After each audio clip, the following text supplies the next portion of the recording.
নতুন আলু, এটা শীতকালেই পাওয়া যায়। এই আলুটা শীতকালে আলুর দম বলে আর কি। আর উত্তরবঙ্গে এরা আলু ঘাটি। দিয়ে দিলাম, ফোড়ন দিব, তেজপাতা দিয়ে দিলাম, সাথে একটু কালো জিরা দিব আর একটু গোটা জিরা দিব, এগুলো এখানে দিয়ে দিব। এরপরে দিয়ে দিলাম পেঁয়াজ। রান্না করবো হচ্ছে যে এই যে আলুটা, এই আলুটা শীতকালেই পাওয়া যায় এবং এটা দিয়ে আলুর দম খাইতে আমার খুব ভালো লাগে। লবণ দিয়ে দেবো, তাহলে পেঁয়াজটা তাড়াতাড়ি ভাজা হয়ে যাবে।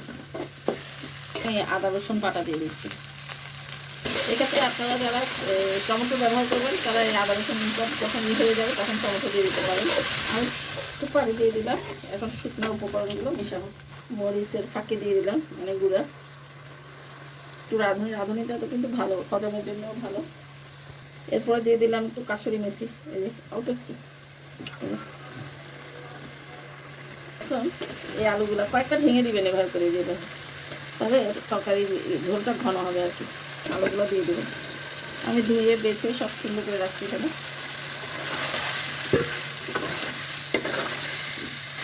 আমার আলুর সাথে মশলা কষানো হয়ে গেছে, আমি পানি দিয়ে দেবো। একটু ঝোল বেশি দেওয়ার চেষ্টা করবেন, কারণ এটা তো একটু রান্না হবে আর আলুর তরকারিতে একটু ঝোল না রাখলে এটা টেনে যাবে পরে। এই যে আমার আলুর দম তরকারিটা হয়ে গেছে, দেখেন কালারটা কত সুন্দর আসছে। এই যে মাছগুলো দিয়ে দিছি। এখানে ডিম দিয়েও রান্না করতে পারবেন, আপনি মাংস দিয়েও রান্না করতে পারবেন, আবার মাছ দিয়েও পারবেন। আমি বড় মাছ দিয়ে রান্না করছি। তো এটা রান্না শেষ, এইটুকুই ঝোল রাখবো, কারণ ঠান্ডা হলে অনেক টেনে যাবে।